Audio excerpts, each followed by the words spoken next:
Assalamualaikum warahmatullahi wabarakatuh. Kami dari kelompok 5 ingin mempresentasikan hasil diskusi kami yang berjudul ulcerative colitis. Kelompok kami terdiri dari Reza NIM 10, Clarissa NIM 26, Anissa NIM 48, Rani NIM 68, Nafisa NIM 84. Topik bahasan kami yaitu kasus patofisiologi, metode SOAP, penata laksanaan terapi, KIE, monitoring, dan kesimpulan. Kasus. Identitas pasien. Pasien dengan umur 32 tahun, berat badan 55 kg, tinggi badan 160 cm, dan jenis kelamin perempuan. Riwayat pasien. Riwayat atau keluhan MRS, pasien ke IGD dengan keluhan 1,5 minggu mengalami nyeri abdomen dengan rasa kram, diare berdarah, dan muskus yang diakui pasien sering terjadi kalau ulcerative colitisnya sedang kambuh. Pasien mengeluh BAB berdarah 4-5 kali sehari. Keluhan lain pasien yaitu pusing ketika berdiri tapi tidak mengalami keluhan tersebut ketika duduk atau berbaring. Riwayat pasien, ulcerative colitis sejak 3 tahun yang lalu, mengalami kekambuhan setiap tahun, eksaserbasi 10 bulan lalu.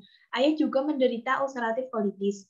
Riwayat obat atau suplemen. Kapsul pentasa 4 kali sehari setiap kekambuhan 4-6 minggu. Pasien menolak terapi pemeliharaan karena bosan minum obat. Riwayat lifestyle, menyangkal merokok, tetapi terkadang minum alkohol. Alergi tidak ada, diagnosis, ulcerative colitis dengan lower GI bleeding. Setelah dilakukan pemeriksaan terdiri dari pemeriksaan parameter penyakit dan data laboratorium yang tersaji dalam tabel seperti berikut. Selanjutnya ada patofisiologi. Penyebab ulcerative colitis. Ulcerative colitis adalah jenis radang usus atau IBD yang ditandai dengan adanya peradangan terus-menerus dan menyebar yang terbatas ke mukosa kolon dan meluas ke proksimal dari rektum. Gejala yang terjadi antara lain diare berdarah, nyeri perut, urgensi tinja, dan atau tenesmus. Penyebab pasti penyakit ulcerative colitis tidak diketahui. Namun, individu yang rentan dapat memiliki respon imun mukosa yang tidak teratur terhadap flora usus sehingga menyebabkan peradangan usus. Kemudian, penghalang epitel yang ditutupi oleh lapisan musinosa merupakan pertahanan lini pertama dari sistem kekebalan mukosa. Pertahanan tersebut memberikan pemisahan fisik antara sel imun inang dan mikroba luminal dan mensintesis peptida antimikroba. Pada kolitis ulceratif, sintesis dan perubahan sulfasi dari beberapa subtipe musin kolon, musin 2 menurun. Kerusakan pada penghalang epitel menyebabkan peningkatan permeabilitas karena regulasi yang rusak. Hilangnya penghalang ini memungkinkan terjadinya peningkatan penyerapan luminal antigen. Namun, adanya disfungsi tersebut tidak jelas apakah yang mendahului kolitis ulceratif atau hasil dari peradangan kronis. Kemudian untuk metode SOAP, di sini untuk tujuan terapinya, mengurangi gejala ulcerative colitis yang muncul saat kambuh, seperti nyeri abdomen dengan disertai rasa kram, kemudian diare berdarah, dan mukus. Kemudian membantu pasien mencapai kondisi atau fase remisi. Untuk metode SAP-nya, dari data subjektifnya ada nyeri abdomen dengan rasa kram, kemudian diare berdarah, kemudian ada mukus, kemudian BAB berdarah 4-5 kali sehari, pusing ketika berdiri namun tidak mengalami keluhan tersebut saat duduk atau berbaring. Untuk data objektifnya ada limfosit yaitu 48%. Hal ini lebih dari rentang normal yaitu 15-45%. Kemudian ada problem mediknya yaitu ulcerative colitis dengan lower GI bleeding dan riwayat penyakit eksaserbasi. Kemudian asesmennya, pasien telah mendapatkan terapi dengan kapsul pentosa 4 kali sehari setiap kambuhan selama 4-6 minggu. Kemudian terapi non-farmakologisnya tidak ada batasan diet khusus, tetapi pasien dapat menghindari makanan apapun jika pasien merasa tidak nyaman. Kemudian dengan mengurangi konsumsi karagenan yang bisa menurunkan tingkat kekambuhan klinis pada pasien ulcerative colitis yang dalam remisi pada awal. Kemudian probiotik untuk menginduksi dan mempertahankan remisi dalam ulcerative colitis, serta dengan menghindari konsumsi alkohol. Selanjutnya penata laksanaan terapi. Yang pertama yaitu tepat indikasi. Salah satu gejala yang terjadi pada ulceratif colitis adalah diare berdarah, nyeri perut, urgensi tinja. Berdasarkan data pasien mengalami gejala dengan BAB berdarah 4-5 kali sehari dengan gangguan sistemik. Sehingga jika dilihat pada literatur di Piro, pasien dapat dikatakan menderita penyakit ulceratif colitis dan termasuk ke dalam tingkat keparahan mild to moderate. Pada kasus ini, pasien juga memiliki riwayat penyakit eksaserbasi sekitar 10 bulan yang lalu. Oleh karena itu, dipilih golongan 5-ASA karena senyawa 5-ASA oral dianggap sebagai terapi lini pertama dan aman untuk eksaserbasi pada ulceratif colitis.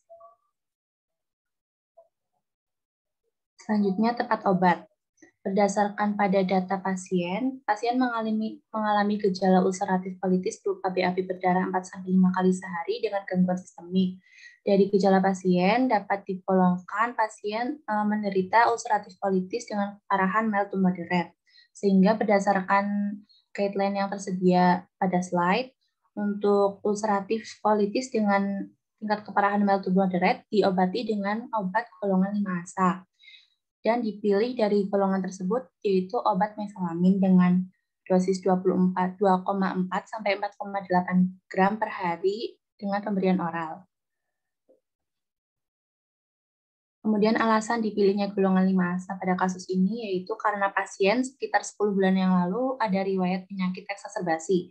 Oleh karena itu, golongan 5-ASA dipilih karena senyawa 5-ASA oral dianggap sebagai terapi lini pertama dan aman untuk eksaserbasi pada ulceratif colitis. Kemudian untuk dipilihnya obat mesalamin dengan merek Decang Lialda itu karena berdasarkan pada perilaku pasien yang malas minum obat. Mesalamin Lialda dipilih karena tersedia dalam kekuatan 1,2 gram dengan dosis pemakaian 2,4 sampai 4,8 gram per hari, sehingga interval pemberiannya akan lebih jarang, dan harapannya akan meningkatkan kepatuhan pasien dalam minum obat.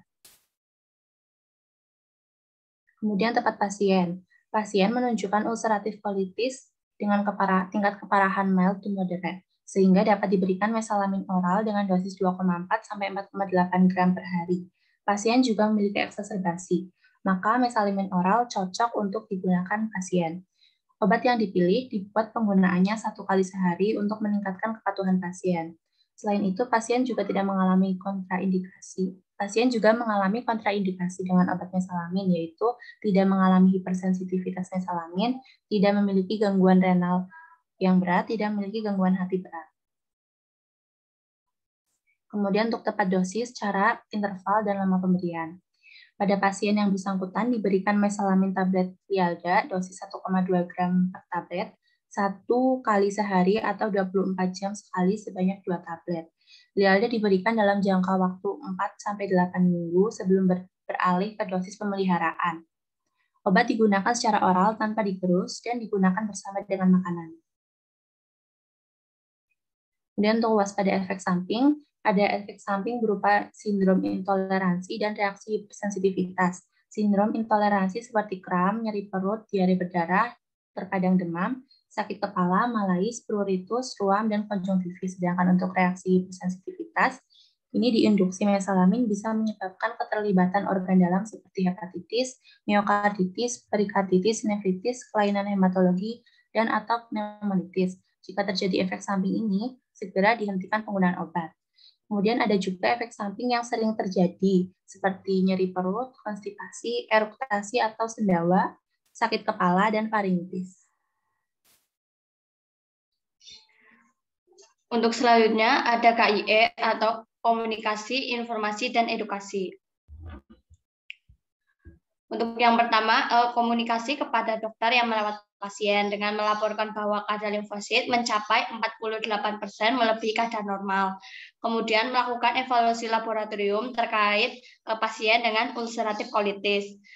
Kemudian yang kedua ada komunikasi kepada perawat yang merawat pasien, yaitu dengan monitoring kadar limfosit pasien, memastikan keberhasilan terapi non-farmakologis, memotivasi pasien untuk berhenti minum alkohol, monitoring adanya efek samping, serta motivasi pasien untuk minum obat secara teratur.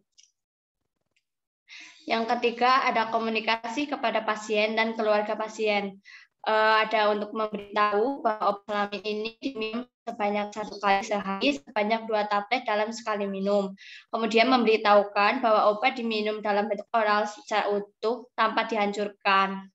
Kemudian ada memberitahu efek samping yang terjadi seperti nyeri perut, konstipasi, eruktasi atau sendawa, sakit kepala, dan faringitis. Dan mengedukasi gaya hidup dengan menjaga kesehatan dan menghindari merokok ataupun alkohol. Berikut ini tabel dari hal yang perlu diperhatikan pada obat mesalamin. Untuk obat mesalamin ini dipakai secara peroral dengan diminum dengan dosis 1,2 gram per tablet dengan interval pemberian 1 kali sehari atau 24 jam sekali sebanyak 2 tablet. Dengan durasi minumnya itu 4-8 minggu. Untuk jumlah tabletnya itu 2 tablet untuk 1 hari. Manfaatnya untuk mengobati ulcerative colitis mild to moderate. Kemudian hal yang perlu diperhatikan pada obat mesalamin yaitu aturan pakai. Itu diminum sebanyak 2,4 gram 1 kali sehari. Obat diminum secara utuh dan tidak dihancurkan. Kemudian setelah minum mesalamin, pasien dapat mengalami efek samping seperti nyeri perut, konstipasi, eruktasi atau sendawa, sakit kepala, dan faringitis. Mesalamin memiliki interaksi dengan berbagai obat seperti antacid, glikosida jantung, agen myelosupresif, NSAID, analog diopidin, vaksin varicella, dan antagonis vitamin K. Kemudian apabila mengalami gejala seperti batuk atau sesak nafas, kemudian pembengkakan pada pergelangan kaki, detak jantung tidak normal, penambahan berat badan lebih dari 5 pound dalam 24 jam, pusing atau pingsan, tidak bisa buang air kecil, ada darah urin itu harap untuk menghubungi dokter. Kemudian untuk monitoring. Hal-hal yang perlu dimonitoring selama pengobatan. Untuk monitoring keberhasilan pada penggunaan mesalamin itu ada menurunnya jumlah gejala seperti pusing, sakit perut yang muncul dalam seminggu terakhir, kemudian frekuensi BAB menurun, ada atau tidaknya darah di feses, pemeriksaan mukosa lambung dengan endoskopi, fungsi ginjal sebelum dan secara berkala selama terapi, serta fungsi hati. Untuk monitoring dari efek samping dari mesalamin, ada nyeri perut, konstipasi, eruktasi atau sendawa, sakit kepala, dan faringitis.